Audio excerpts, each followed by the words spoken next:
On behalf of the Green Left think tank, I extend a warm welcome to all attendees of the 14th seminar. We are sincerely appreciative of Mr. Bhaskar Sunkara for graciously accepting our invitation and sharing his expertise with us. I would also like to express my gratitude to Dr.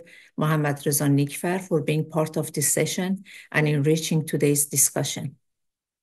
Bhaskar Sunkara is an American writer and activist. He is the founder and editor of the Marxist magazine Jacobin in the United States, the president of the Nation magazine, and the publisher of Catalyst, a journal of theory and strategy. He is also a member and former vice chair of the Democratic Socialists of America. Among his books is the Socialist Manifesto, the case for radical politics in an era of extreme inequality. The title of today's lecture is The Socialist Manifesto, a Conversation with an American Socialist. I would like to thank you all for joining us today as we begin our discussion with Mr. Bhaskar Sunkara. I would like to briefly highlight the central themes of the influential work, The Socialist Manifesto, in his book. Mr. Sunkara presents a clear and historically grounded case for democratic socialism in the 21st century, inviting us to imagine a society built on strong public services, workplace democracy, and reduced inequality. He traces the successful and failure of past socialist projects and emphasizes the need for a democratic, participatory, and movement-based path forward, one that combines meaningful reform with long-term structural transformation. With that in mind, we are excited to welcome Mr. Sunkara and can't wait for an open, lively, and thoughtful conversation about what democratic socialist future could look like and how we might get there. Let's just dive in and start the discussion.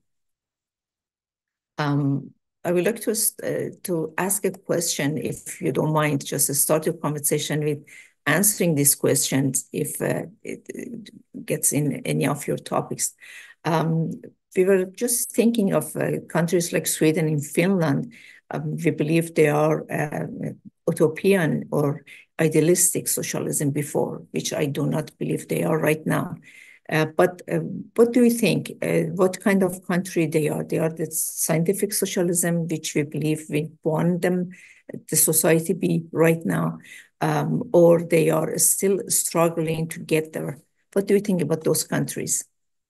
And I think, the rest attendees, if you have any questions, please raise your hands, and I'm going to let you answer ask your questions. Whoever is first, just in a row in the queue. Go ahead.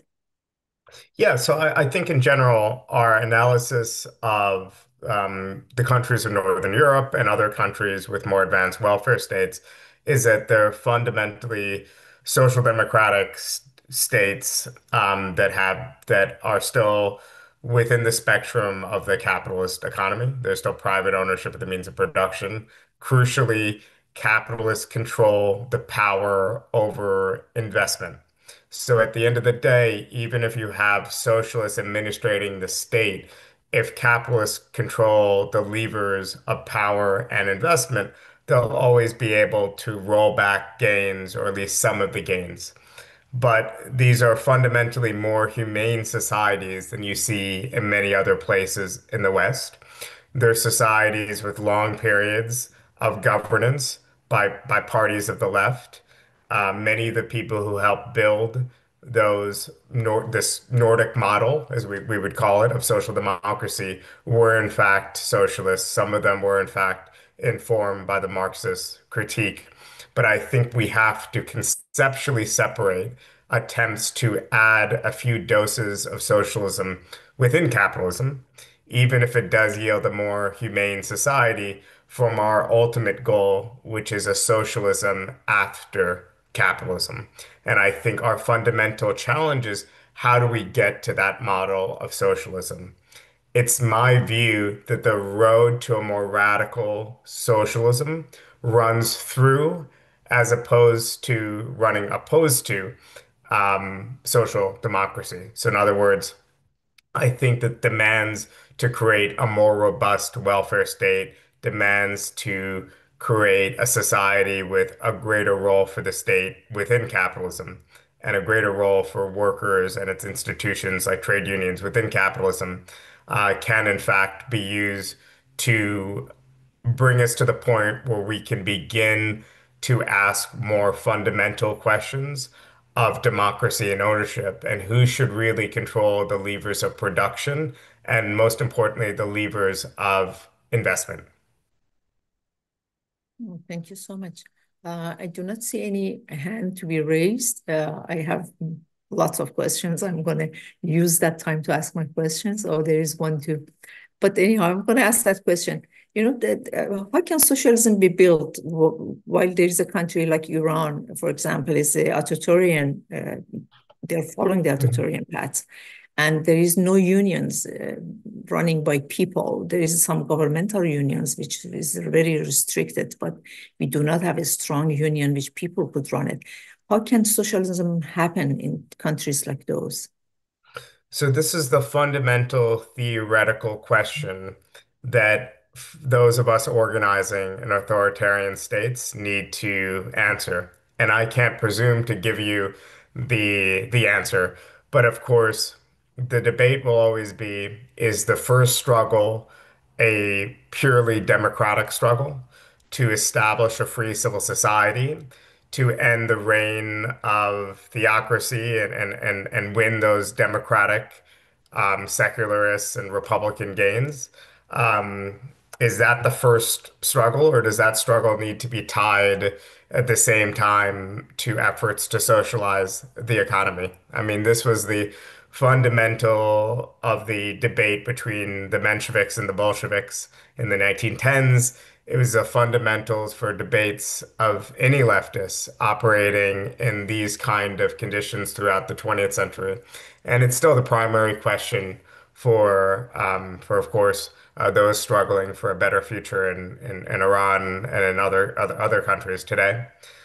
I would say that regardless of where one stands, on this theoretical question, the key will be to foreground the central role that the working and popular classes in general have to play in the transformation. And I think that's what separates socialists from more liberal forces. Liberal forces that might have similar goals, as socialists, as far as wanting to see democracy and a free civil society, but who ultimately don't have the same faith in the agency of the working class to be the primary motor of that transformation. So there's a difference between saying this will be a working class struggle to build a different sort of society and saying this will be a struggle led by students or the youth or these other categories of people, that are kind of cross-class categories of people. And of course, everyone who can be won over to a struggle for democracy should be enlisted in that struggle. But ultimately, I would say that in the historical question, I kind of land, in between, in that I think that, the immediate struggle has to be the struggle for a democracy and the conditions in which one can struggle for socialism in the future. But at the same time, that battle for democracy and freedom won't be won unless it's seen as a means for the popular classes to also get economic security.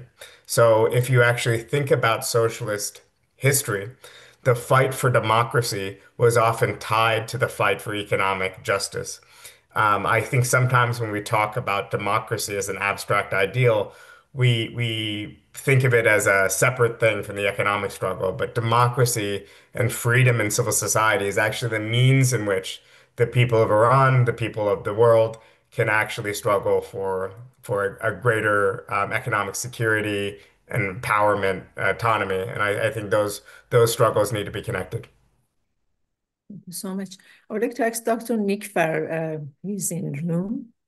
if you have any remarks on that, if you want to ask any question, or if you have any opening suggestions, would you please let Dr. Yes. Sure.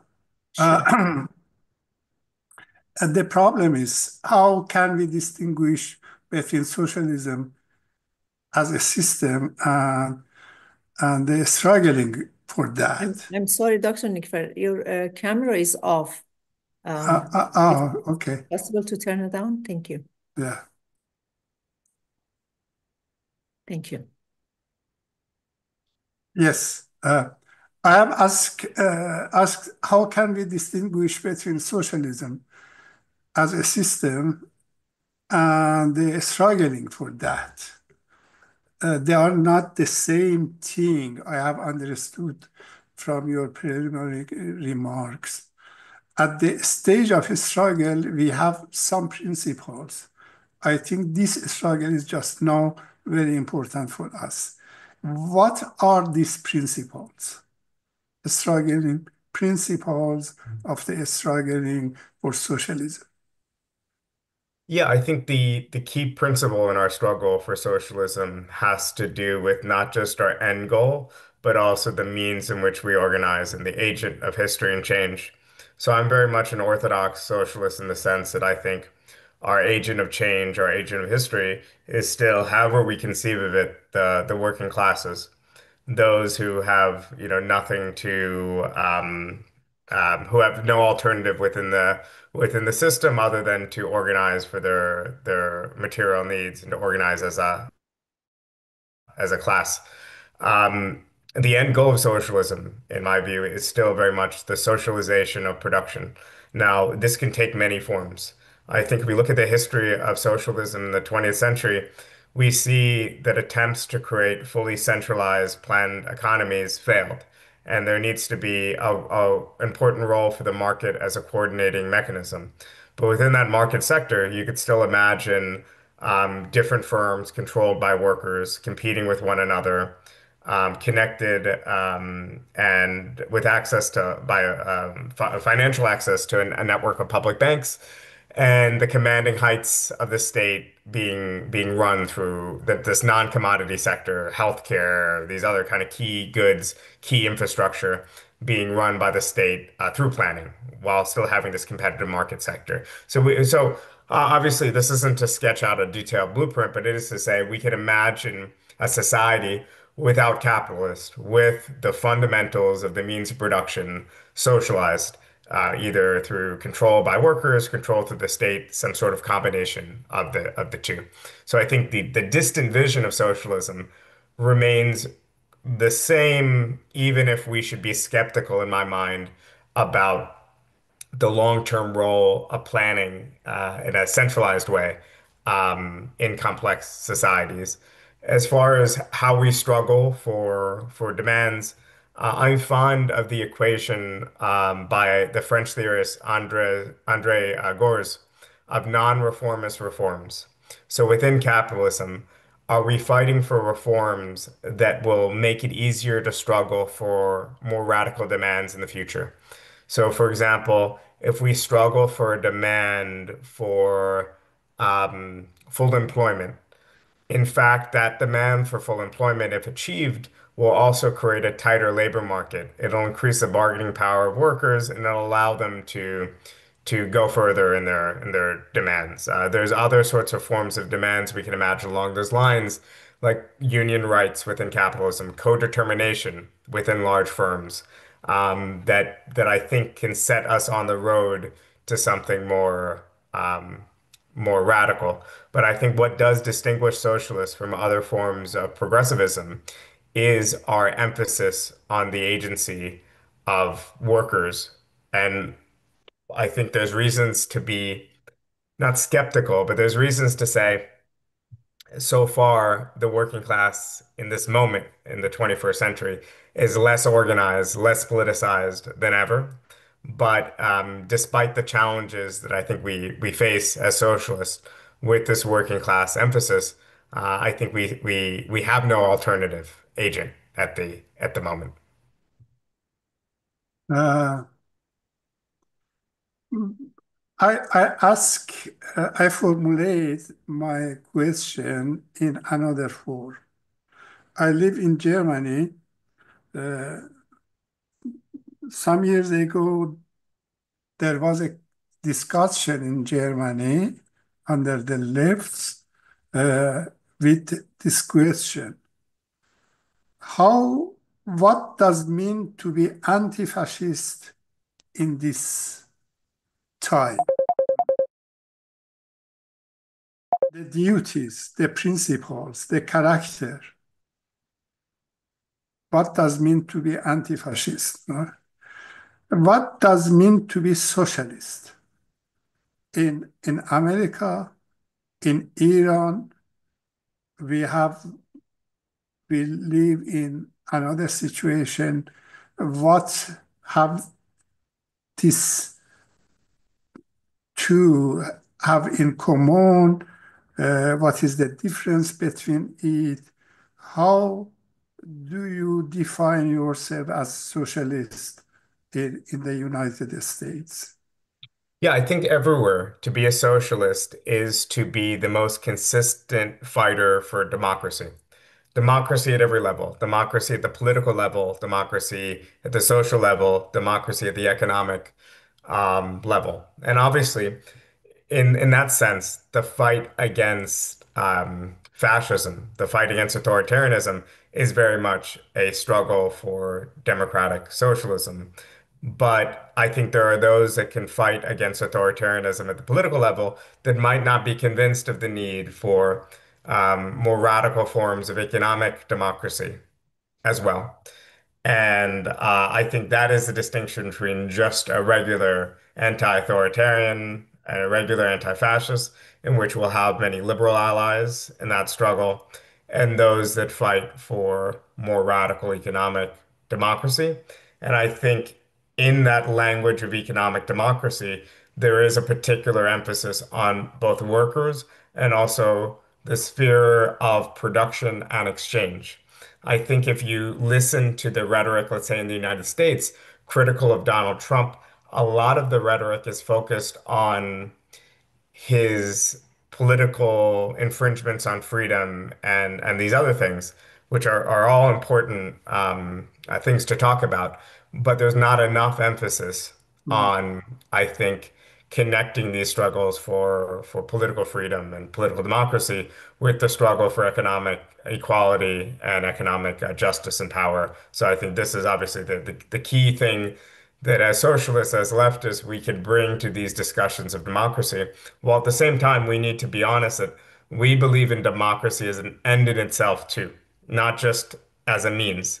I think there's a difference between this and the Leninism of the 20th century that might have fought against a right-wing authoritarianism, but might wanted to establish their own forms of left-wing political authoritarianism. And I think as democratic socialists, we need to distinguish ourselves from that and say we want to create a both a social society, but also a society that has room for difference and room for political pluralism. We don't want to put our opponents in jail. We want to create new norms and freedoms in civil society in which we could, win people to our program. I try to understand you better. You define your definition of socialism. Sorry, I just need to interrupt. For the means of translation, could everyone go a tiny bit slower in your responses so that I can stay true to your words? Thank you. Sorry about that. Slower? Yes. Yes, Yeah. a little Well, bit. you're actually good. If the speaker please could. Yeah, thank you. Okay. I speak naturally slowly. Okay. My question is, your definition of socialism in our time is radical democracy. You're actually Is that good. correct? I would say my definition of socialism is the socialization of the means of production and the and the guaranteeing of basic material necessities by virtue of being born, not just by accidents of birth. So I think it's still very much a Definition. traditional definition. I would say that in my vision of socialism, workers would control their workplaces and there would be much greater democracy in the economic sphere, rather than a system where of top-down state control. That is social democracy. That is democratization of the workers, work relations. I think the difference between social democracy and democratic socialism is social democracy retains capitalist control over investment, whereas democratic socialism aspires to a world without capitalists in which the means of investment are socialized themselves. Yeah. Thank you very much. I have other questions. I wait for the other people from the audience. Okay, thank you so much. Firuz Purkey, please, you want to ask your question? Yes, Faruza, not Faruz, but that's okay. Name doesn't matter. Actually, if we go to classical definitions of dictatorship and democracy, they are basically the twins of each other. And when you're talking about democracy, the democracy of bourgeoisie versus the democracy of workers will be basically defined in that sense. And that I see a little bit different than expectation of democracy or the meaning of democracy as it's common in today's societies, especially in the Western media. I think the democracy in Western media is defined based on democracy of bourgeoisie that was practiced in history. And we know it, because of that historical tradition. When you are talking about in the first question that was raised about the democracy, Nordic democracy, or, in Scandinavian countries, you were mentioning that the factor of government participation or government percentage, you might say, of government versus the private sector. And I think you considered that to be the main factor for the democratization existing. Yeah, no, I don't in the case of social democracies, because many of those countries actually have smaller state sectors than more unequal capitalist societies. That's what I thought of your answer. That's what I figured. But I mean, of course, it could be the fact that the entire economy of those countries are smaller compared to, say, United States or France or Germany and so forth. The fact that the participation is less by the government does not basically refuse the percentage versus the whole. You know what I'm saying? But I think there is a singularity there, singularity of the situation for bourgeois democratic tradition. And I personally consider this democracy that we are talking about today, or we are visualizing in Western societies today, as a matter of, or as a descendant of the Enlightenment, as opposed to the common belief, which is advertised mostly by the bourgeois class as the fact of capitalism. It's not the case. This is different. This democracy that we are seeing in today's Western societies is merely a what you call intellectual descendant of that era, the era of enlightenment. Whereas the fascism and the dictatorship of bourgeoisie is the one that we visualize actually in the United States nowadays. I'm sorry, I have to stop you here. Is it possible to ask your questions? Because if there is a time by the end of the program, we are going to have time for giving comments. But right now, we are just answering the questions. If you have a questions, please raise it. Thank you. So I'm done with my question. Sorry. Go ahead. Okay. Yeah. I would say that that I generally don't like the formulation of bourgeois democracy. I think that there is something very particular about the democratization of societies that we've seen in the capitalist eras that have come over the resistance of capitalists. So if you look at the extension of suffrage in a lot of these countries, in even Sweden, full universal suffrage wasn't achieved until the first couple of decades of the 20th century. So the fight for economic justice, the fight for unions, the fight for basic work standards went hand in hand in these countries with the fight for political democracy. So when I think of the particular notion of bourgeois rights, this is kind of the negative freedoms that we talk about, the right to preserve your private property, contract law, the elimination of feudal privilege. These are the kind of bourgeois achievements of that period. But what we consider today universal suffrage, democracy, people being able to vote for parties of the left that are going to build welfare states and redistribute the proceeds of our social wealth in different ways and so on. To me, this is not something I would define as bourgeois democracy. So I just, in general, try to avoid that language.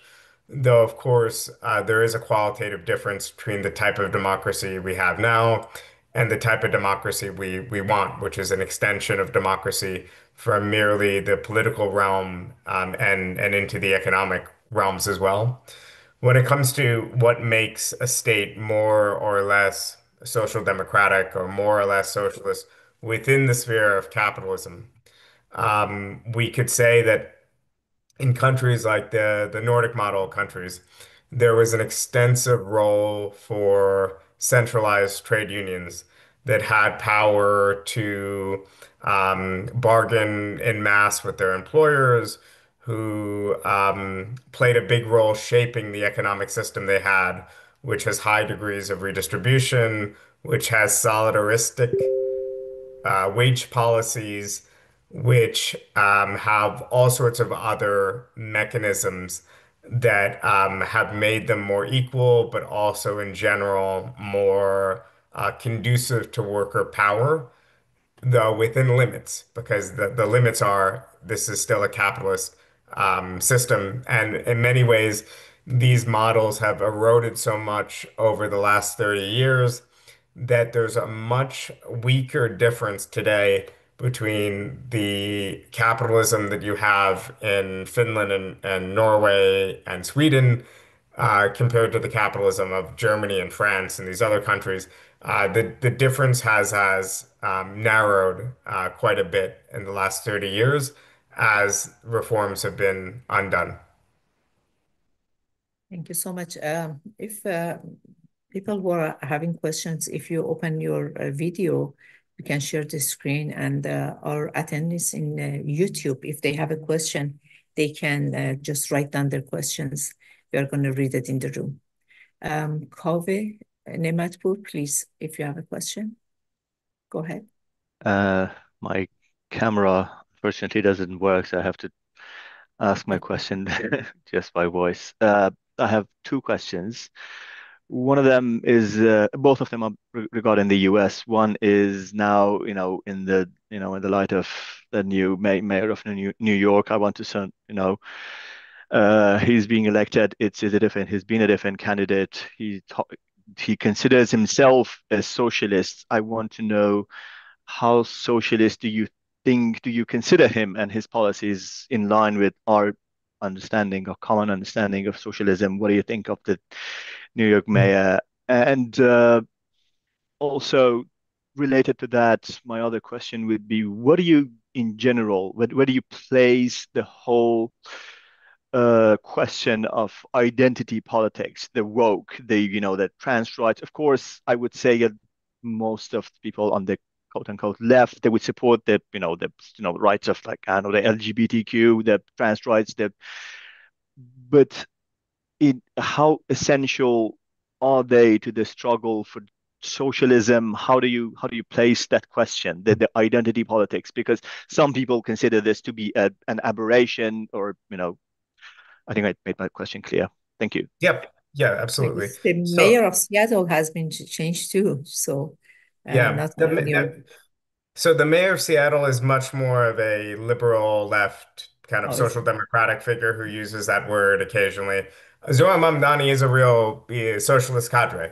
He was a member of is a member of the Democratic Socialists of America. He's someone that I know at a very casual level, but I would say that he probably has intellectually a fairly similar definition of socialism as I do. A definition that's rooted in a fundamental understanding of, obviously a particular interpretation of, but an understanding of Marxism. So he himself is a figure from the far left. Now, his program is a social democratic one. He campaigned for affordability. He campaigned for these economic demands. And I think his actual government will be a regular social democratic government, a government of the center left, not of the far left. But he himself is a Marxist. And I think that distinction makes I think some sense if you think about the context in which he's governing. But I don't know him extremely well. We've met and conversed maybe 4 or 5 times in my life. So, but I do know people who work with him daily, and he's of extremely high moral character. I think everything that he seems like he is in his videos and his campaigning, I think he is as a human being. So I think he's a committed socialist, and also committed to governing well. So I wish him a lot of luck, and I think his success will reflect very well, even at an international level, on our movement as a whole. Now, on the question of identity politics in the context of the United States, I position myself generally as a critic of identity politics, and I say that I contextualize it in the sense that in the United States, there was a tendency of certain parts of the left to just foreground identity and foreground difference and underplay universal demands and the commonality that binds us together. So I don't know any of you on this call, but I can say with reasonable confidence that I know, let's say 80% of what it's like to be you. I know about 80% of anyone's life, and you know about 80% of my life, because the things that bind us together, the same wants and needs and desires for security, for peace, the concerns we have about our families, all these other things are truly universal. And I think it is important as much as possible to speak to the universal and not the particular. But of course, there are particular demands that are necessary to bring up.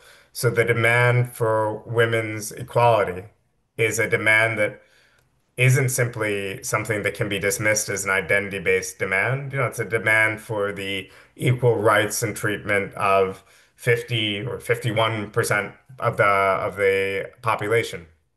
There are other sorts of cases where it might make sense in certain contexts for minority groups to organize independently and not just within a broader socialist group. So or not just within a broader polity.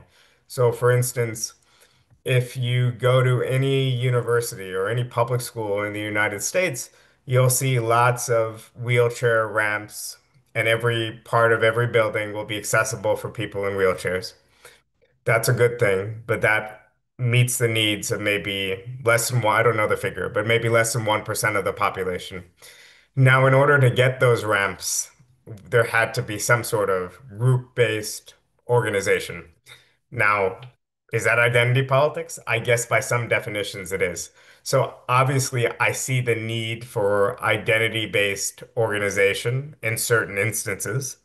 But in general, I think whenever possible, we should seek to make our demands more universal. So when we talk about what it's like to be LGBT, for example, the demand should be framed in terms of we just want equality and to be treated with dignity.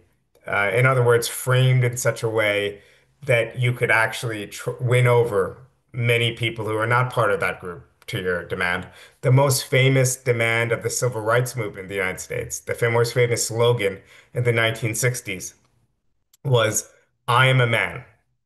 That was the famous placard or sign of the 1960s because it's the asserting the even though I'm oppressed in this particularistic way, I in fact belong to the universal and I should be treated with the same dignity as anyone else. And I think in general we need to frame our demands that way. Thank you so much. There's 3 more questions, and after that, Dr. Nick Farrer is going to ask a second round of the questions. Hojjat Naranji, Mr. Naranji, could you please open your video so we can share the windows with each other? رضا جان میتونم به فارسی بگم شما زحمت بکشین یا اینکه Sure. خود ایشون ترجمه Okay. انگلیسی میتونن بهش بخونن. بفرمایید. متاسفانه نمیتونم دوربین رو باز کنم ولی پوزش میخوام، ولی سوالاتم رو شفاهی مطرح میکنم. اون وقت سوالات رو تک به تک مطرح کنم جواب بدن یا اینکه مجموعه سوالات 3 تا سوال دارم تقریبا. مجموعهش رو بگین من یادداشت میکنم. بسیار خیلی ممنون. ایشون توی نوشته هاشون از جمله در همین کتاب مانیفست سوسیالیسم یا در کتاب ABC of Socialism خیلی تاکید دارن روی اقتصادی کردن عرصه‌های مختلف اجتماعی از جمله در سیاست که ارتباطش رو میشه مشخص‌تر دید، ولی همچنین در اقتصاد و محل کار هم این تاکید رو دارن که اونجا رو باید دموکراتیزه کرد. سوال من به این قسمت اقتصادی و محل کارش برمیگرده. با توجه به اینکه یکی از ستونهای کاپیتالیسم، سیستم کاپیتالیسم، چرخه پول کالا پول هستش. اون وقت دموکراتیزه کردن محل کار یا کارخانه ها و در کل اقتصاد چطور میتونه انجام بشه و اون برابری مورد نظر رو تأمین بکنه، اما این چرخه پول کالا پول سر جاش باقی بمونه. پیشنهاد ایشون توی این مدل سوسیالیسم که ارائه میدن برای حل این مشکل چی هست؟ سوال دوم، در این اتاقی که الان هستیم اتاق فکر چپ سبز هست. Maybe I should answer the first question first, Okay. just because it's a big question, and then you could ask the second or third. Okay. So correct me if I'm Would you like a translation, or are you okay with what you got the caption? I think the caption was quite good. Okay, good. Go ahead. I'm from the northeast of the US, so I speak very fast in my natural dialect. where the Americans that in some parts of the country, in the Midwest, other even native-born, native English-speaking Americans can't understand our usual cadence. So I'll try to speak slower. But it is true that in my vision of socialism, with a strong, of course, state at the commanding heights, but with a market-based, worker-controlled, commodity-producing sector, we still have commodity production.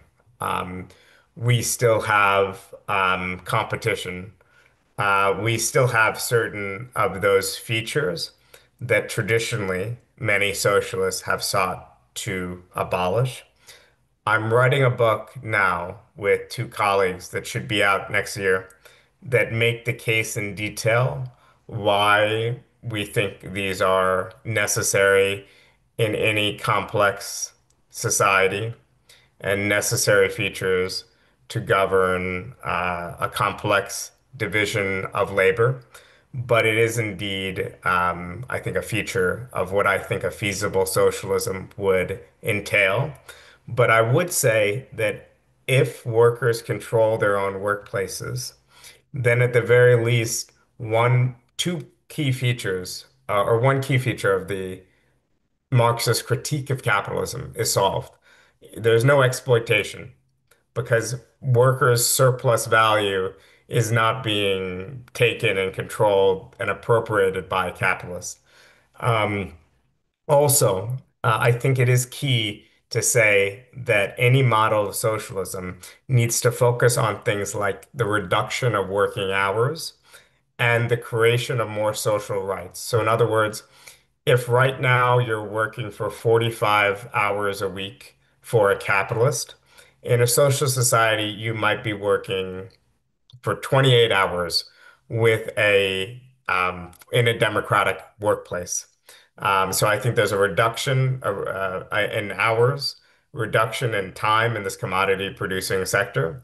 And there's also a fundamental change in social relations within the sector.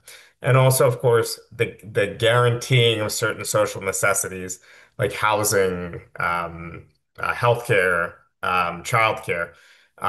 This sort of social democratic guaranteeing also reduces market dependence because you don't have to go into this sector to just survive.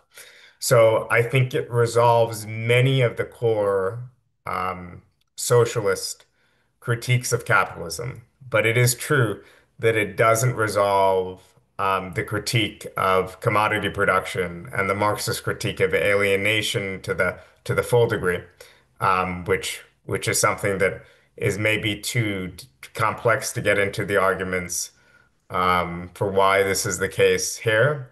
But it will be the feature of some work I'm just finishing this month that should be out next fall. But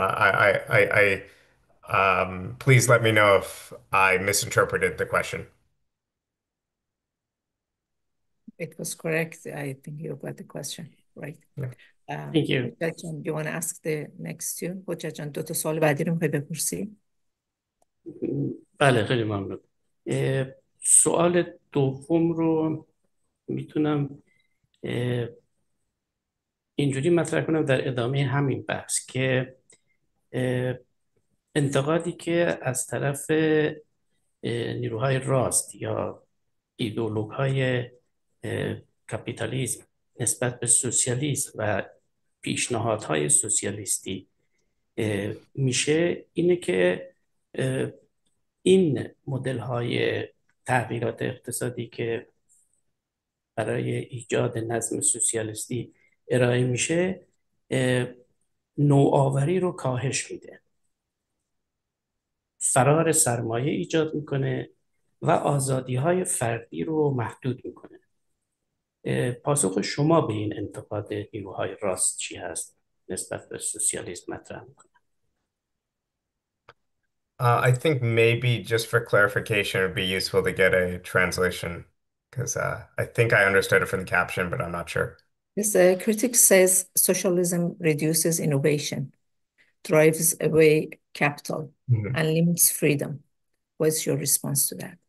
Yeah. Or maybe I can actually go somebody to the second question is the criticism of right-wing forces and right-wing ideologues regarding socialist proposals is that these models reduce innovation, cause capital escape, and restricts individual freedom. What say you to them? So I think that we need a model of socialism that acknowledges that there are two useful things that capitalists actually do. So in our rhetoric as socialists, we sometimes say capitalists are just parasites feeding off their workers. You know, it's good rhetoric, maybe, but it's not completely true. There's two useful things capitalists do. One, entrepreneurial risk. So the startup of new enterprises, identifying new opportunities to create value, to convene together workers and resources and the factors of production together. And then obviously also managerial expertise in the workplace itself. So as long as we are within a capitalist society, we need to have someone to do that material. The socialist argument is that, in fact, or my argument is, in fact, labor-managed firms embedded in a system and supported by publicly owned banks can, in fact, fulfill both functions. So we already have seen, even within capitalism, the success of worker-owned firms like Mondragon in Spain, which is maybe the sixth biggest corporate group in Spain, is a worker-controlled firm. We've seen other examples, even within capitalism. But fundamentally, we need a system in which people, groups of workers, are incentivized to produce the things that people want to consume. And are responsive to changes in consumer demands. The only way we'll have a successful socialism is if it's responsive to these demands and if it's innovating. We should also push back to some degree on the idea that capitalists, private individual capitalists, are the only people innovating in society. If you look at the components in a smartphone, almost every component in a smartphone came from a degree of state investment. Most of it Cold War military research, you know, led to a lot of the features of the internet and also a lot of the features being used in phones. But this is just to say that the state often has a big role in research and development, and also a lot of research and development under capitalism happens in private universities where academics, researchers are coming up with breakthroughs, but aren't necessarily owning the intellectual property from the breakthrough. So there is already a role for the state in these innovations and advances. But within capitalism, as long as we're governing within capitalism, we should concede that there is the risk of capital flight. If we take over a state and we make it so that it's not profitable for capitalists to invest, but we also don't go far enough and find a way to replicate capitalist investment in a socialist way, we've gone too far for capitalism, but not far enough for socialism. And that's how you end up in a situation like Venezuela. So I think we should be very honest about the risk of pursuing a socialist program, while also saying that the fact that capitalists can just, a minority of people can just say, I don't like this or that democratic decision, so I'm going to stop investing. That in itself, I think, is a case against capitalism, not a case for it. Thank you so And the much. last question, Sure, go ahead. may I? Thank you. Sure. سوال آخرم هست که در رابطه با ارتباط بین سوسیالیسم و محیط زیست. از اونجا که این اتاقی که درش هستیم اتاق فکر چپ سبز هست، خوبه که نظر شما رو در این رابطه بدونیم که رابطه بین محیط زیست و سوسیالیسم رو چگونه می‌بینید. Yeah. So I would say that obviously we're materialists as being on the left, whether we consider ourselves Marxists or not, we're materialists. And there are things that we should understand about our material environment and its limits. And that's the reason why we need strong degrees of regulation and planning so that we could achieve development and growth within sustainable limits. So I think ecology is, of course, important to socialism. I would say that we must also be very wary of forms of ecological rhetoric that advocates for degrowth, that doesn't respect people's desires to live in more developed, more prosperous societies, and which risk alienating working class support. Um, and I know this is especially difficult when trying to mobilize for popular support in countries that are reliant on oil and natural gas wealth. You know, my family's from Trinidad and Tobago, which is an island that is dependent on the petrochemical industry, in which generations of people, including in my family, went from being poor farmers to getting working class jobs at refineries or other, institutions. And I think that if we can't speak to the need of a country, of a society to harness and use its resources, will be in trouble too. So obviously, I think talking about ecology is important, but we need to tie it to the creation of new jobs and prosperity. The left-wing rhetoric in the U.S. around the Green New Deal, I think, is a good start. I think there's other ways in which we could do that as well, but fundamentally, the burden of creating a more ecologically sustainable world should fall primarily to the most developed countries and not to developing countries. Correa in Ecuador had a great line when he was president of Ecuador, which he said, if you don't want us to exploit our natural resources, pay us. Pay us 50 cents on the dollar for our natural gas, and we'll leave it there and we won't extract it. And I think that should be the line for any developing country. If the United States doesn't want India to burn coal, then help subsidize the creation of cleaner energy power plants. It would be in the global interest.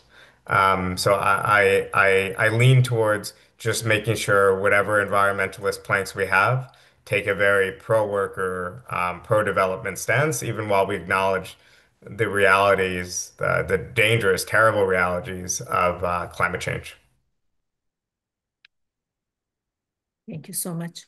یوسف عزیز، یوسف جان اگه دوست دارین دوربینتون رو باز کنید، اگه نه که همینجوری سوالتون رو میتونید بپرسید. Mr. Sunkara, very nice to have you here, and personally I appreciate that and I share your view. Unfortunately, I have not read your book, so sometimes I'm thinking that how can I find the AI to put in my brain that I can catch up with all this information. This is my question. I have looked at almost 91 countries' GDP out of total 195 countries around the world. This GDP is from 1990. I specifically took that year, where almost Soviet Union and allies disintegrate by force of capitalism. Mm-hmm. This is up to 2024, last year, this GDP. The GDP has increased under free market and capitalism up to $76 trillion. I'd like to know if the whole world is ready in reality to accept socialist means of production at this time, which is in top of that getting rid of private property? This is my first question. Second question is very easy. Are you familiar with Party for Socialism and Liberation? And do you work with them at all? Thank you so much. Yeah. So on the issue of the first question, I think we should say that, of course, capitalism is still a dynamic system, and of course, it's still capable of development. But the conditions in which we've seen progress over the last 35 plus years have been often conditions with a very strong role for the state. So if you look at the countries that have developed the fastest and the best, they've been countries like China or Vietnam or other countries that have used state-led liberalization, where the state plays a very heavy hand helping to direct investment, but where markets are still harnessed. Now, I reject the political authoritarianism of countries like China, but I think there's no doubt that it wasn't free market capitalism, but in fact, this kind of hybrid system that's produced a lot of those gains.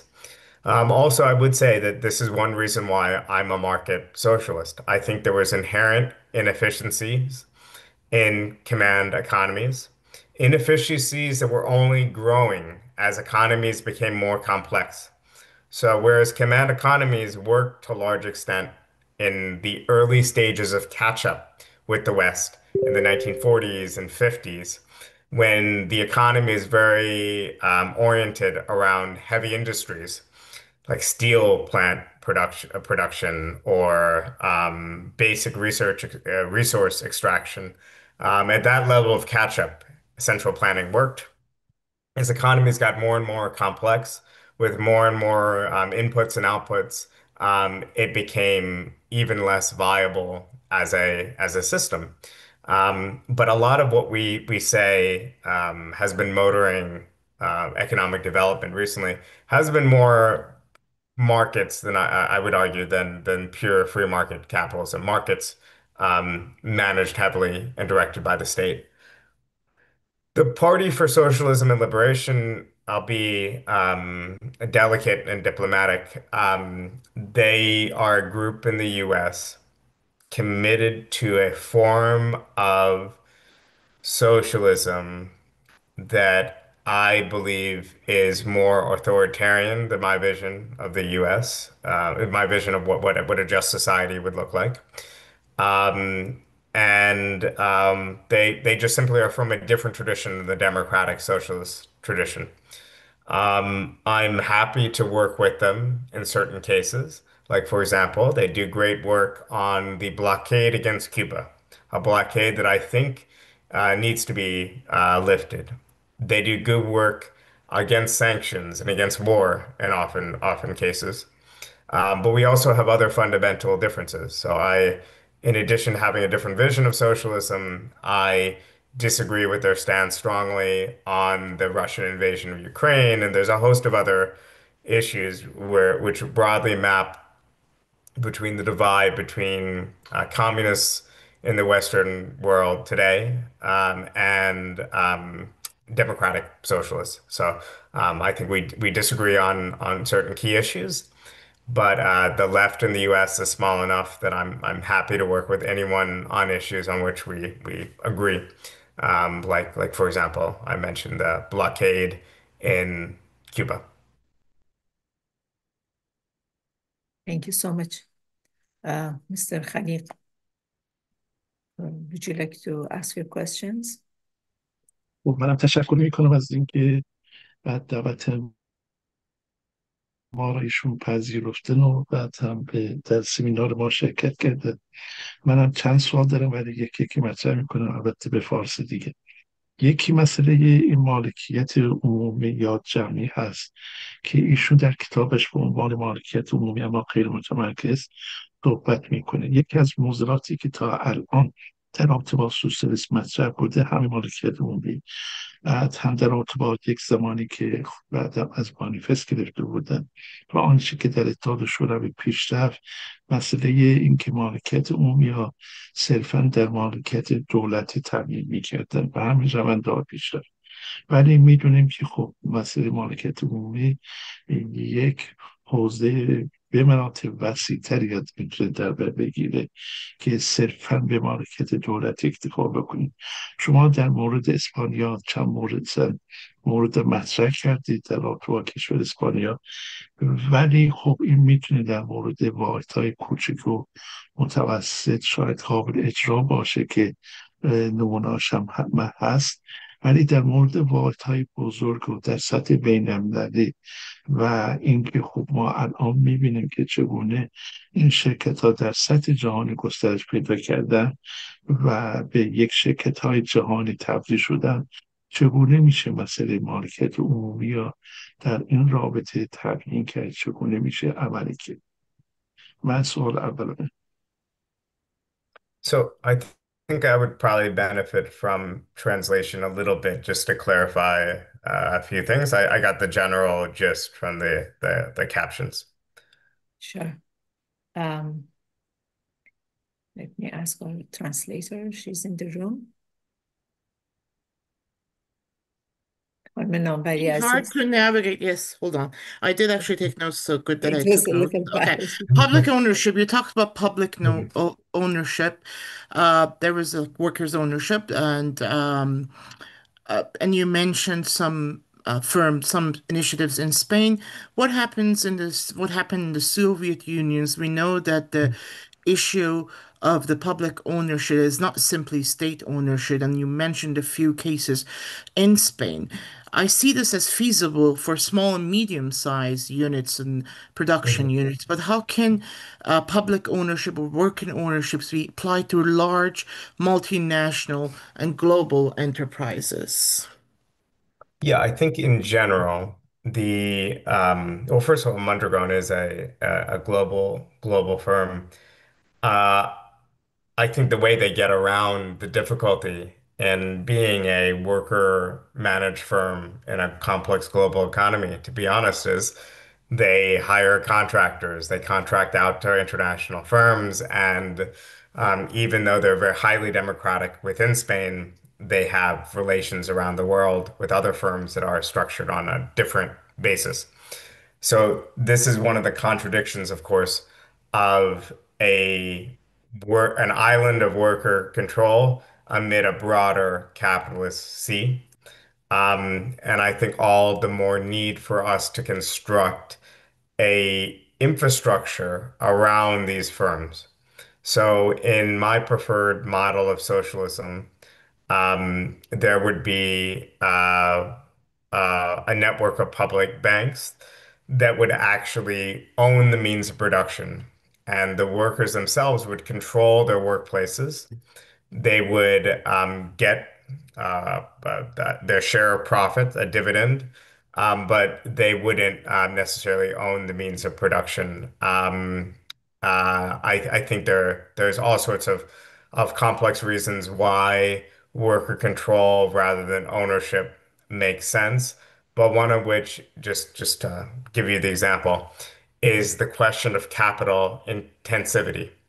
So let's say if we had full just worker control, and I worked at a daycare, and someone else worked at a energy producing facility, like an oil rig. That facility might produce $1 million for every two people that work on it, because it relies on capital intensive production. Whereas a daycare, you can't create that kind of efficiency. Actually, you wouldn't want to create that kind of efficiency because it'd be dangerous to create that type of efficiency. So you would have an economy skewed towards people wanting to work in only capital intensive industries so they can make more money there. So for that and other reasons, I think you need to balance worker control with broader social ownership. But fundamentally, I think complex economies demand workers to have autonomy at small enough sizes that elected management can make decisions and that firms compete with each other. The key reason why the Soviet Union failed was something called by one economist, Janos Kornai, the soft budget constraint. And you see this in the economy in Iran and a lot of other places with large state sectors, where inefficient firms owned by the state would not be allowed to fail. In the Soviet Union, there was two reasons why inefficient firms were not allowed to fail. One reason was that firm might have been the only producer or one of few producers of an integral component in the economy. So, for example, if you have a firm that is really bad at producing screws and wastes labor and resources producing screws, by any measures, an inefficient firm, but you just say, okay, that firm, we're actually going to allow it to close down because it's too inefficient. Well, you might end up creating a shortage of screws in your highly efficient computer processor sector. And you might create these snowball effects throughout the entire economy. The second and most important reason was in authoritarian states that had these large state sectors. The state's legitimacy was often tied to maintaining full employment. So even if workers were not particularly productive and if managers wasted labor and resources, the state would still feel a political obligation to keep those firms alive. So there's all sorts of ways in which existing models of state ownership produced inefficiencies. There's also, I would say, areas in which I think private capitalism produces inefficiency. So in the US, we have a private health insurance system. That health insurance system is basically a middleman between healthcare providers and patients that produces very little social value and could instead be replaced by a public administration, public bureaucrats, like you have in England with its National Health Service. But yeah, in general, the dynamics of creating a feasible socialism are complex. But I think it's worth engaging in these discussions. This is why I think my next book will be more in detail on this question. Because fundamentally, I think as socialists, we need to have confidence that even if we disagree on the details, we need to be able to say, we believe that another world is possible after capitalism. So our fathers and mothers and grandfathers and grandmothers, that generation of leftists, they were able to say with confidence, even if they were wrong, they could say with confidence, we have a model. You know, an Iranian leftist in the 1970s could say, we have a model of socialism that can make Iran more prosperous and better for workers. And that model is the Soviet model. My mom's generation in Trinidad and Tobago could say the same thing about Cuba when they were fighting for change in Trinidad. It turned out that a lot of that vision, I think, was wrong, but that confidence, I think, helped at an organizational level. I think in the same way, we need a confidence to say it might be politically impossible now, but we know that vaguely, technically, there is a alternative of a world beyond capitalism, if only to help our organizing today within capitalism. Thank you so much for all the answers. من سوال دوم مطرح میکنم. بهروز جان بس صبر بفرمایید. میکنه آقای خیلی complicated بود این پاسخ ایشون. بعد به من یه لحظه باید به من صبر بکنید تا در واقع بعدی مطرح کنید. Just give me a few seconds because this turned out to be a very complex translation, you know. So just give me a few moments, please. No problem. Yeah. آقای خلیق اجازه میدید که آقای نیکفر سوالشون رو بپرسن، بعد شما و دو نفر دیگه که تو نوبت هستین سوالای بعدی رو سوال کنید. تو دور بعدی. بفرمایید، هیچ مشکلی نیست. ممنون. آقای نیکفر یه دقیقه صبر کنید. آقای نیکفر شما اگه دوربینتون رو باز کنید من فقط شما رو اد کنم. مرسی.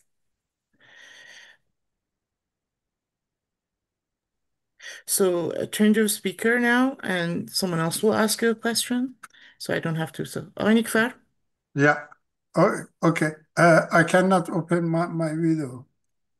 Oh, okay. Yes. I have two principles questions. It is a kind of perhaps the key points of your speech. First question, the second question is interconnected to the first. The first question is the central problem of socialist struggle and socialist system formulated by Lenin is the problem of the power and the state power.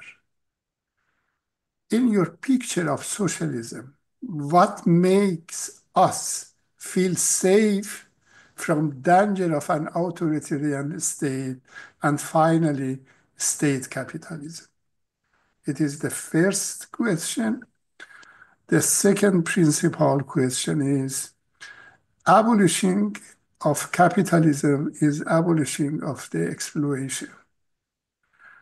How do you combine these two duties, abolishing of a state as the real meaning of, true meaning of democracy after the young Marx, and the abolishing of exploitation?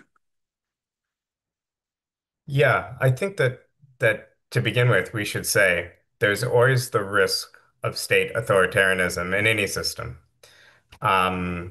There's always the risk of any form.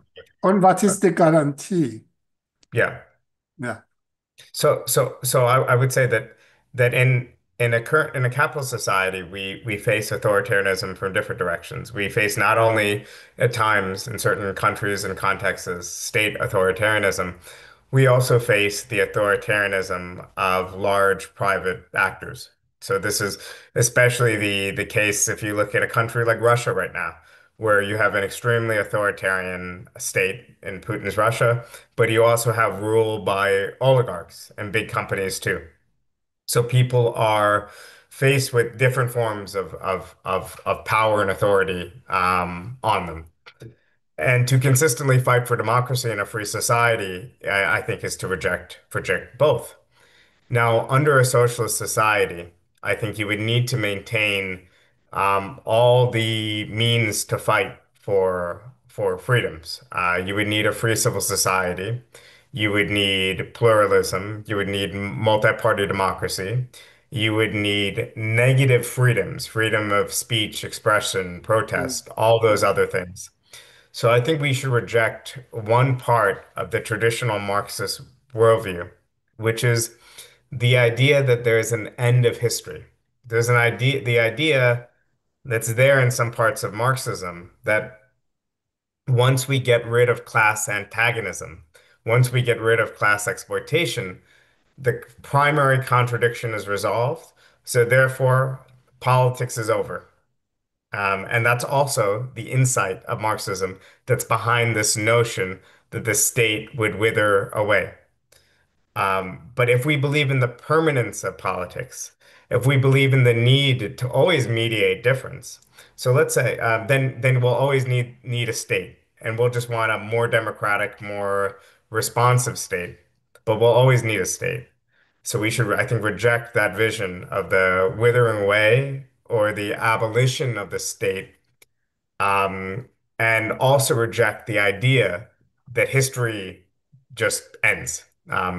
I think that even after the end of capitalist exploitation, even after that democratic victory, there'll still be dissent, and there'll still be the need for a state to mediate difference. It'll just be mediating different types of disputes. So let's say if we want to figure out how to best cross a river or build a structure to cross a river. And Rosa wants to build a tunnel, and I want to build a bridge. And there might be all sorts of reasons why one person wants to build a bridge rather than a tunnel. Maybe I live in that area, so I want a nice bridge I could walk across. And whereas maybe Rose is just driving through and wants a quick tunnel for a shorter trip. That's still a difference, and that'll still require a deliberation democracy. We're still deciding, weighing different interest groups. So I think it is key to just reconcile core insights from liberalism, political liberalism, and socialism, and reconcile the two. And I think many philosophical thinkers have thought in this direction. You know, figures like John Rawls and others who were certainly not from the socialist tradition, originally, or certainly not Marxist, but I think are useful as Marxists for us to read and engage with as well. Yes, I can add only one point uh, to your last remarks. In Germany, Dr. Nikfer, would you please open your video? okay. In Germany, Thanks. Axel Honneth, a socialist critical philosopher, has tried to redefine the idea of socialism with the help of John Dewey, namely the American tradition. But I think you have tendency to European tradition, more classical tradition. No, I think Dewey is actually the other figure I was going to mention. As far as the reconciliation of liberalism and socialism. I think there's a lot to be learned from that tradition, and especially for those of you organizing in a context in a authoritarian state. I think embracing this sort of reconciliation of liberalism and socialism, I think is very important. So I both embrace that, but also I think that in my vision of socialism, my vision of change, yes, you're right, it's much more of the classical socialist understanding of power. But ultimately, the end goal of the state that I would like us to live in one day is a reconciliation of liberalism and socialism. And the last thing I'll add is that I think many socialists from the democratic socialist tradition have become more liberal in the sense that we recognize the value of these rights and freedoms. But also, I think many liberals, American liberals, have gotten more socialist in the sense that they recognize the role of power and the role of inequalities based on wealth and things like that. So I think there has been a reconciliation in both directions. Right. Thank you very much. Merci. Thank you. آقای خلیق شما میخواین سوالتون رو بپرسین؟ آره من بفرمایید. دو تا سوال دیگه دارم. یکی در رابطه با این که در کتابی که ایشون داره همین مانیفست سوسیالیست مطرح میکنه که هدف سوسیالیست نه نابودی بازارها بلکه دموکراتیک کردن آنهاست. خب این باز یک مسئله مهم و فوق‌العاده پر اهمیتی هست به جهت اینکه ما میبینیم که هر روز سرمایه در دست قشر کوچکی گروه کوچک یا به قول معروف 1% یا متمرکز میشه. اینو شما چگونه میگید که میشه دموکراتیک کرد بازار رو که همچون تمرکزی به وجود نیاد و بعد هم ثروت بتونه در حقیقت پخش بشه و از نابرابری ها کاسته بشه؟ خیلی ممنون. خانم کانوری عزیز شما میشه ترجمهش رو بگید؟ So I think I probably also the caption was good, but I think maybe translation would be useful just to make sure that I didn't miss anything. Nazli Aziz. Coming through. In your book, The Socialist Manifesto, it's not about the destruction of market by democratization of the market. I see your point, but the capital is more and more concentrated in the hands of the 1%. How do you imagine that your model can help with the redistribution of this wealth? Yeah, well, I think that in my model, there would first have to be an expropriation. So obviously, there would be no more capitalist class, so therefore the capitalist wealth would be expropriated. Then at that point, we'll have to decide as a society whether or not the growing concentration of, it wouldn't be concentration of private wealth, but let's say the concentration of firm size is serving the public good or not. So, for example, there are sectors where economic concentration has yielded more efficiency and productivity and so on. And it'll be a policy decision as far as the society is whether we would rather have 8 different competing firms in a sector instead of one or two, even at the cost of certain economies of scale, and so on. But as far as economic concentration, I think to begin with, definitionally, any shift to social society would have already meant the expropriation of private wealth. Now, I think there would be in a social society inequalities of income. These inequalities of income, I think would be far less extreme than what you have under capitalism. Mondragon, for instance, that cooperative firm that I mentioned in Spain, has a top paid to lowest paid ratio of around 6 to 1. In American style capitalism, the average CEO pay to worker pay is something in big firms like 300 to 1. So 6 to 1 to 300 to 1. And then also beyond that, even if you earn 6 times as much as your colleague, you'll earning that much will mean something very different in a context where you can't convert money into political power. So money, in other words, might mean if you're earning 6 times as much as your coworker, that you could buy more things, consume more things, travel more, whatever you want to do, to a higher degree. But it wouldn't mean that you have more power over the political process or something like that. So I think you need a set of policies to make sure that disparities in income don't yield disparities in power. And I'll briefly draw now on someone I mentioned before, John Rawls. So Rawls talks about uh, conditions in which one would accept inequality. So one example we could think about is imagine a society in which human beings are under threat of man-eating tigers. And that's a major feature of life in this society. Man-eating tigers are a big problem that we have to address. Now, it might be rational in that society to encourage people to become professional tiger hunters. And you might decide, we need to pay this person 5 times more than an average person to encourage people to do this dangerous but socially necessary job. And I think most people would accept that. Anyone in society would accept that trade-off. We're going to have some inequality, but that inequality is justified because it benefits the least fortunate person in that society. Now, in modern day capitalism, we're not just paying the most valuable people in our society, the tiger hunters, 5 times more. We are, in fact, allowing ourselves to be ruled by a caste of tiger killing warrior kings. And I think that's the key difference between the disparities we'll see under socialism and the disparities we have now under capitalism. And I apologize because I'm sure that was very difficult to translate.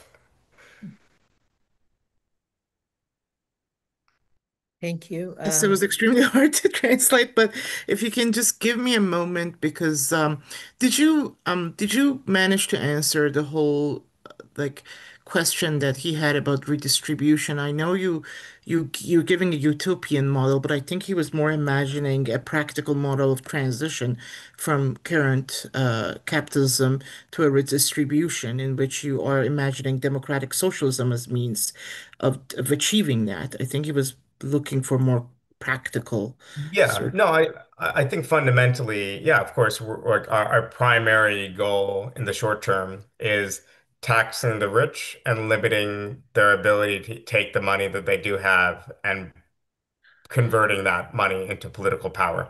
So, the taxing the rich and limiting the power of big corporations through regulatory means, through means of redistribution are very important.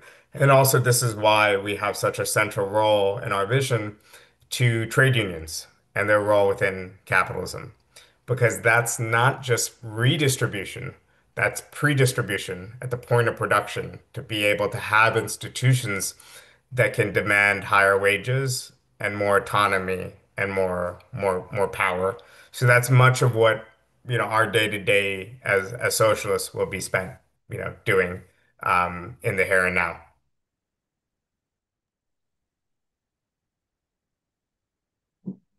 من سوال سوم مطرح بکنم. بفرمایید.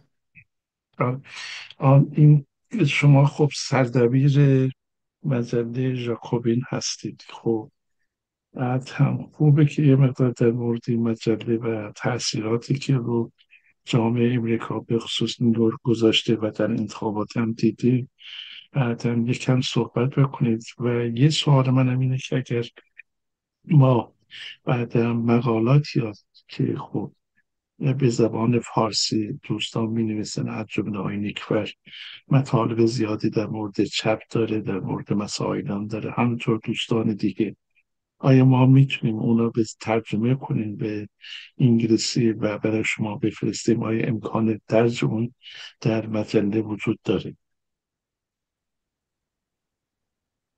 So you are the editor of the Yeah. Jacobin. You got the Yeah, translation? I got the gist. Yeah, please send me anything, and yeah, I'd be happy to continue the conversation. And also, if anything in Jacobin or any other resource is of use to you, you all please let me know, and you could freely use whatever and translate whatever we produce too. And he also asked if you could tell us a little bit about the Jacobin Oh. and its influence. Its impact Yes. on society, Yeah. what you've done with it, basically. Yeah, so Jacobin today reaches in print around 70,000 people, a little more in the United States. It Jacobin, I think, played a role along with the Democratic Socialists of America. Combined, almost everyone involved with Jacobin is a member of the Democratic Socialists of America. We played a role reviving democratic socialism as an idea in popular American politics. And in addition to English, we also publish in 6 other languages.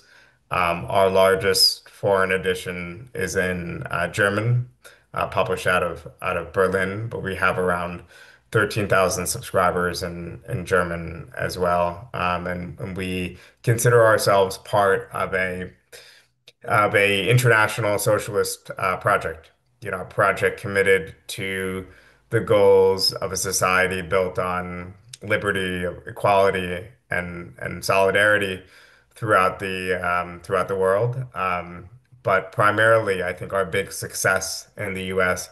has been popularizing certain socialist ideas to a younger generation of people who I think I've been quite open to the critique of capitalism and some of our ideas. And obviously, the manifestation of that is things like the election of Zoran Mamdani that I think shows, at the very least, that people are not scared away by socialism the way they would have been in the United States 20 or 30 years ago.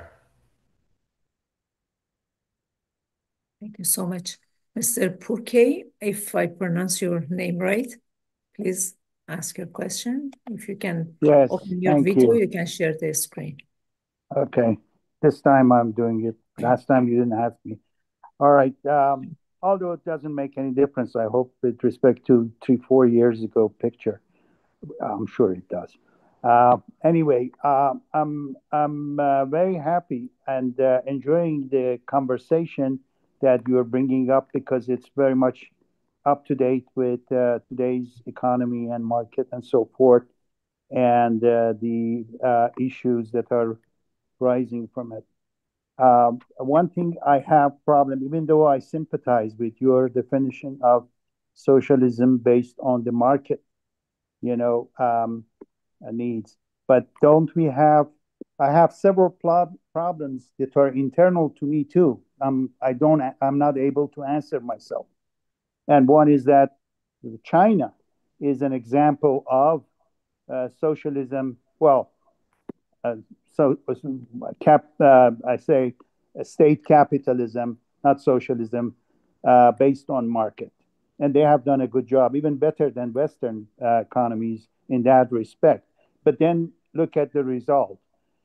China was about to go through a deep economic chaos before Trump comes in and help him with his stupid policies and so forth.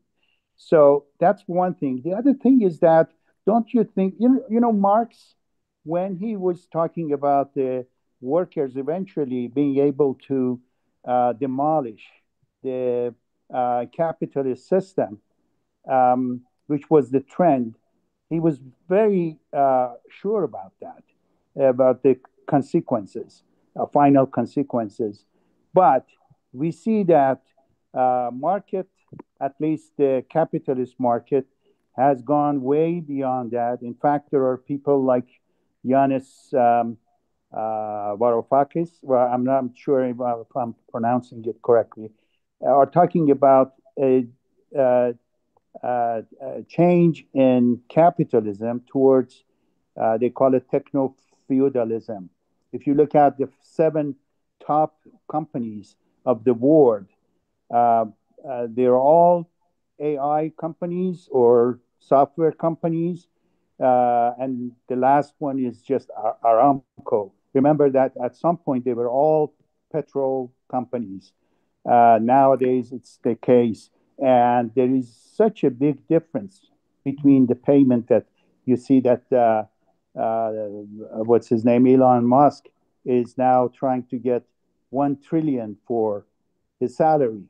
And that's far, far more than what you said, 300 to 1 ratio with respect to the, smallest pay. Anyway, the problem with the market is that it's so nonlinear system. Nonlinear, I hope you understand what I mean by nonlinear. It can generate chaos. It can have lack of unpredictability. That's so that it can chew up other systems like the socialism, potential forces of socialism within the system and throw them out. The same thing that happened with capitalism, if we believe in techno-fascism.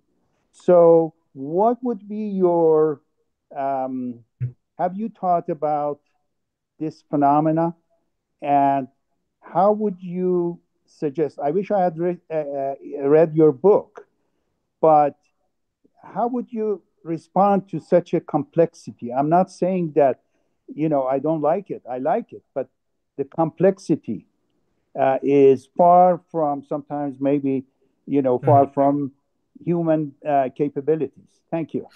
Yeah. I think in general, the world is infinitely complex, and that's why we actually use theory. And the job of theory is not to describe everything in the world in all its complexity, but rather to take a complex world and try to discern a few key features of that world. if that makes sense. Otherwise, we would just be listing things, listing events that taken place instead of creating a framework to better understand things in the broad strokes. And I think that Marxism still offers the best theory for us to understand salient features about the world. That Marxism can't explain everything. It can't explain the sex appeal of blue jeans. That's beyond the scope of what Marxism is meant to do. But I think it can still explain how the spoils of a society are distributed and a host of other important questions. I actually have not read directly the Varoufakis book on techno-feudalism, but in general, I veer away from thinking that we need to create new terms or new frameworks instead of to better empirically understand what's going on in the world and then apply our existing knowledge to that, to do new events and developments. So to me, I don't see any fundamental difference between these new developments within capitalism and the old developments in such a way that would necessitate a new theory. I think it does necessitate lots of study and research as opposed to theoretical innovations. But I'm always open to being wrong on that front, and I'm always open to being a not good Marxist. I think it's good for us to say that if we're Marxists because we think that the framework of Marxism allows us to better analyze the world. If it's no longer useful for us or it's not helping us analyze the world, then fine. We don't have to be good Marxists. We could incorporate Weberianism, if we want to. We could incorporate any sort of other school of thought to better understand the world if that's useful for us. What should be eternal to us is being socialist. Now, being socialist at a normative level, saying we want a world without oppression, without exploitation, without the domination of some people over another people. That's a moral kind of normative belief, and that's the thing where I think we should be committed for life to that set of egalitarian values. Thank you. But do you think, today's world is based on power that emanates from capital, Yes. And when I talked about capital, I don't mean capitalism. I mean capital as commodity, as the source of power. I think the source of power is still being wielded by private capital and ultimately capitalists in a private sense. Though there are other forms of capital that exist that are bureaucratically managed. Like, for example, in certain sectors in China, you could say the bureaucracy wields the power, but that bureaucracy, in my mind, is more like a caste than a class. And this is similar to my analysis of the Soviet Union when it existed too. But we've seen many forms of both bureaucratic and also private capitalist rule. But I still think the role of private capitalists is still preeminent ultimately. But obviously we need to struggle against both. I think if I was in China, I would not be a member of the Chinese Communist Party. I'd be struggling for against it. Thank you. Thank you very much for your answer. Thank you so much. There is 3 more people in the queue. Mrs. Convery, if you have any questions. Yes, it's my turn now, the translator. Okay, so let me just give the crowd your last statement on how you would not join the Communist Party in China. We have a problem in Iran similar to the USA. Unions are restricted. There have been a lot of attack against unions, and precarious work has increased in numbers. so percent of the Iranians are now working on temporary contracts and organizing workers that are working for Uber has become more difficult because the nature of the contract work makes organizing extremely difficult. The similar goes if with Amazon workers in the USA, with Starbucks workers, there have been attempts of creating unions to challenge the status quo, but it almost always faces some form of bashing, some form of restriction. What would you think your model have? Uh, how would you envision some sort of organization of workers when the contracts are temporary and there's a constant sort of struggle to bash union within precarious work? I have a second question too. And the second one is about, the development of IT and how many of these famous capitalists in the US are talking about universal income plan. If robots came and, the whole sort of dystopian robots came over and took over everything, and then we're just going to give you universal income plan. So I wanted to see how would you address that? Yeah, thank you. So yeah, I think Can I within just translate very quickly for yes, everyone? of course, yes, of course. اولین سوالم در مورد بی‌ثبات‌کاریه در نیروهای کار در ایرانه، به ویژه که خیلی شبیه به بی‌ثبات‌کاری نیروهای کار در آمریکا در رابطه با آمازون، ستارباکس که امکان اتحادیه و سندیکا رو بسیار کم کرده به خاطر این وضعیت بی‌ثبات‌کاری قرار دادی. و دومین سوالم در مورد این مسئله اومدن ربات ها به جای انسان ها و کار کردن جای اونهاست که کپیتالیست های مثل ایلان ماسک مسئله یونیورسال اینکام پلان، یعنی یه پولی بدیم دست همه $2000 برن خونه، رو مطرح کردن. این دوتا رو در موردش میخواستم صحبت کنه، در مورد مدل در واقع دموکراتیک سوشالیسم. That's it. Thank you. Go ahead. Yeah, so I think that in countries with large informal sectors, first of all, I think it is interesting the way in which informal sectors have been growing even as countries otherwise develop.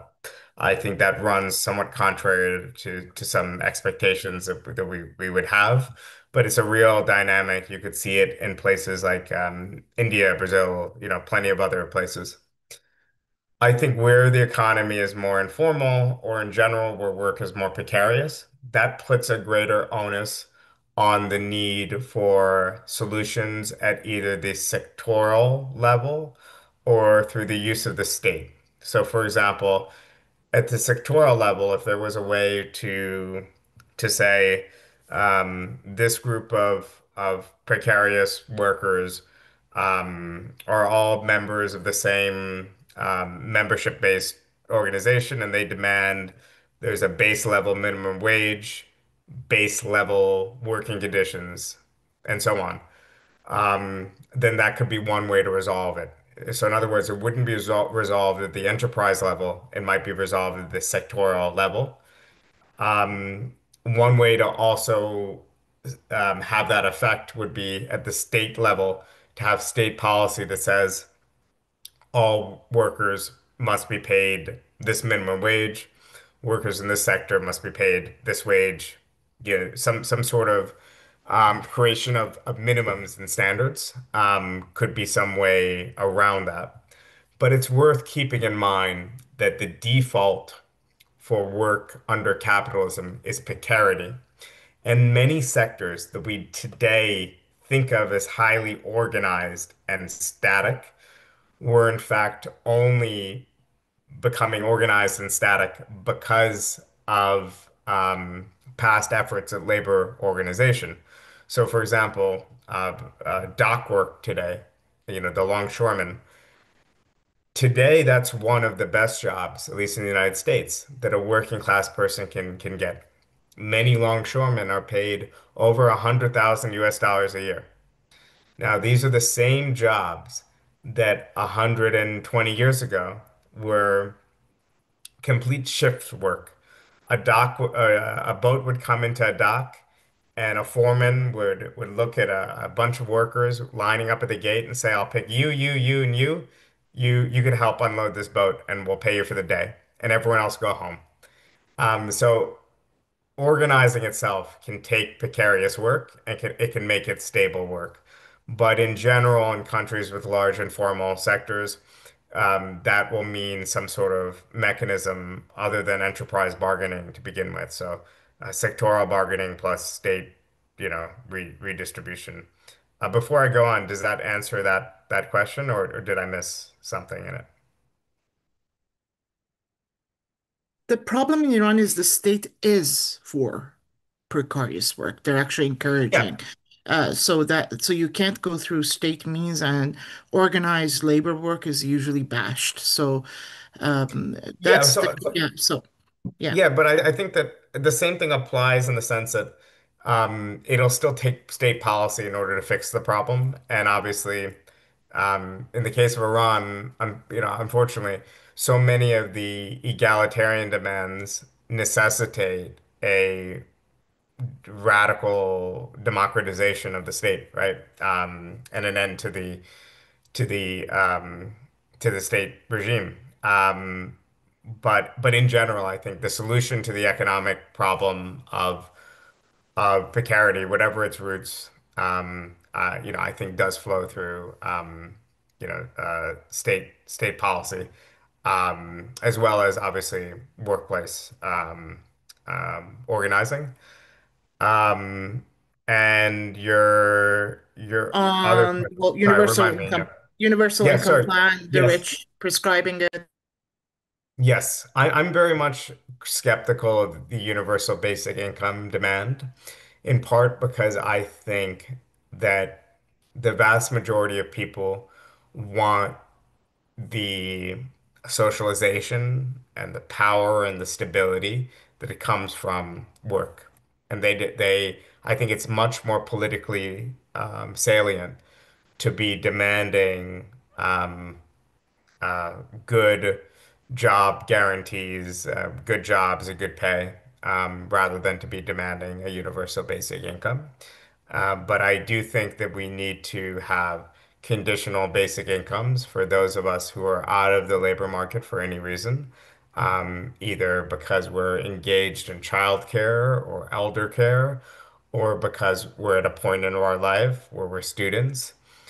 So many of us are going to be in the course of our lives both producers and also caregivers and also students and also babies who can't work and also elderly people who are retired and or potentially disabled and unable to work. So I think there's many points where we should be in favor of direct cash transfers. And we shouldn't be against cash transfers in general. But as a whole, the idea that I think a lot of techno capitalists have, which is we're going to have extreme inequality, rapid economic growth, wealth creation, and we're going to keep all the power, but we're going to, break off a little bit of money so that people can get enough money to survive and to be consumers and to buy the stuff we're producing, make us even richer. This is a pretty dystopian view of the world, in part because it takes us away from the source of our power. And the primary source of working class power is the ability to disrupt production and exchange. It's the strike. And it's impossible to strike if you're just stuck sitting at home, unemployed on a universal dole. Thank you so much. We have only 5 minutes to the session to be over, and there is two more attendees. They have a question. فرهاد جان بفرمایید شما سوالتون رو بپرسید.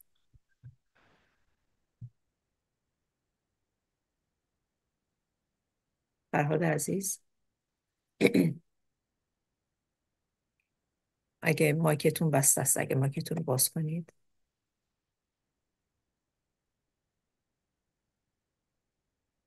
Okay, we go to the next one. Mr. Bahari Kia, بفرمایید شما.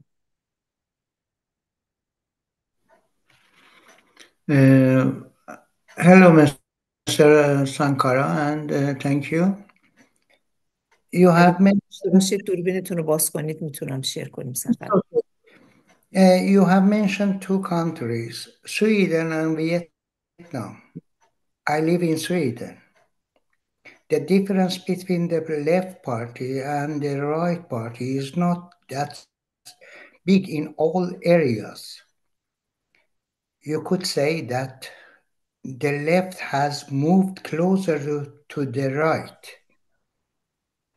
What do you think about that? What is the problem? The Social Democrats and the Left Party have backed away a lot of their goals and values. The unions, the syndicate of workers, don't have much power today in Sweden. And the next question, you mentioned Vietnam. You know that Vietnam and the history of the fight against imperialism. Vietnam is socialist republican. I came from Vietnam last night. The difference between the social class was a disaster. What do you think about that? Thank you. Yes, so I'll answer very briefly so we have time for the last question. But to begin with, in Sweden, there's obviously been a convergence of both the center left and the center right since the 1980s. Social democracy has steadily moved to the right on economic issues. And I think this is one reason why we need a revival of a democratic socialist thought beyond social democracy. Because essentially, social democrats have contented themselves with just managing the capitalist state as it is, with a little bit more redistribution than the center right. I think there is a big difference still between the center left and other forces in Sweden, the center left and the left, on issues of immigration and other issues of important moral concern. But you're completely right that there's been a convergence.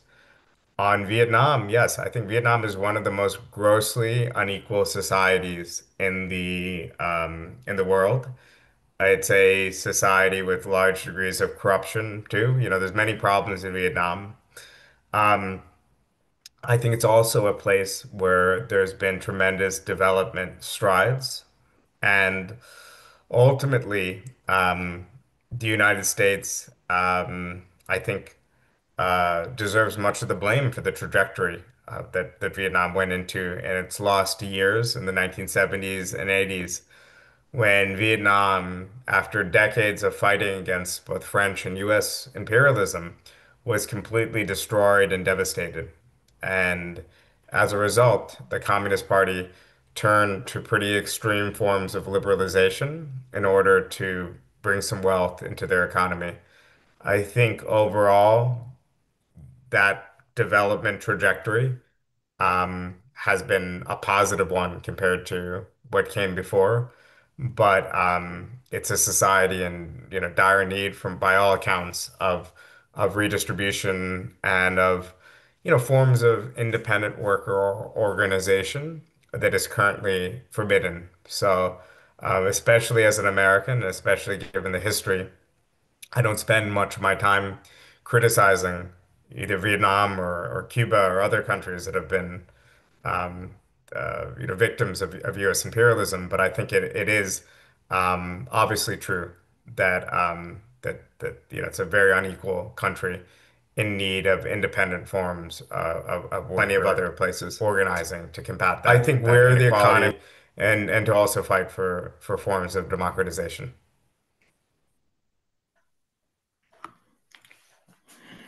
And I'm sure there's a lot to be said, and that's an open discussion between everyone, but the time is limited.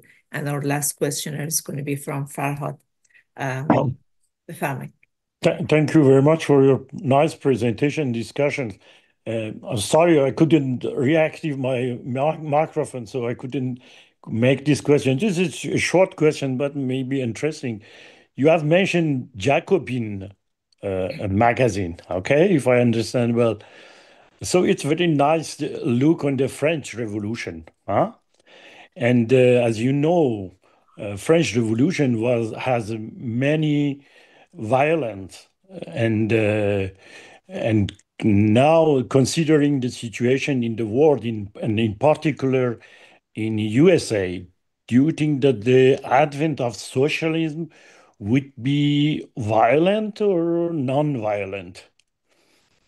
I think we have the means in civil society to achieve social transformation peacefully. Um, we have means available to us that either the French Jacobins didn't have in the fight against feudalism, or the Haitian, the Black Jacobins, as C.L.R. James put them, didn't have in the fight against slavery. And so fundamentally, yeah, I'm committed to a democratic road to socialism. I think the most important thing is to achieve a democratic mandate, and then any violence that comes will be the violence of only a minority. Now, obviously, in fights against authoritarian states, states that are not democratic, states that don't respect popular rule, then I think there will be, difficulty achieving peaceful transformations. But fundamentally, states have grown more and more powerful, more and more vast in their capacities to inflict violence. So for both moral reasons, ethical reasons, but also for strategic reasons, I think our struggles will always be nonviolence, and hopefully we achieve a large enough mandate that the only violence that happens will be the violence of an extremely small minority. But across the world, of course, we saw examples of long-standing dictatorships, topple in recent years without the firing of shots because of simply um, the strength of popular forces. So, in general, I think we should orient ourselves towards a democratic road to socialism, and also, the peaceful mass organizing road to toppling dictatorships. Thank you very much. Thank you all for having me. I appreciated the conversation, and yeah, please do stay in touch. And if anything that Jacobin produces is useful, feel free. No need to even ask. Just you could translate and disseminate it whenever you like. Of course, we are going to send you lots of articles. So if it's useful, you can use them in the Jacobin. We will appreciate. I want to thank you for accepting our invitation, and thank Dr. Nick Farr to join for the discussion. There was a great conversation that was going on. I know there's lots of questions people, attendees in the room are having. I have lots of questions. I believe that we can sit and for hours and hours talk about the topic, but unfortunately our time is limited. I hope there will be more opportunities to join us in our green room think tank. So we will appreciate the time you had already with us, and appreciate if you have in the future spend some more times with us. So I want to thank all the attendees for just getting involved into the questions and the comments, and I wish you all happy day and a beautiful life. Thank you very much, Bhaskar. Yeah. Thank you. Thank you.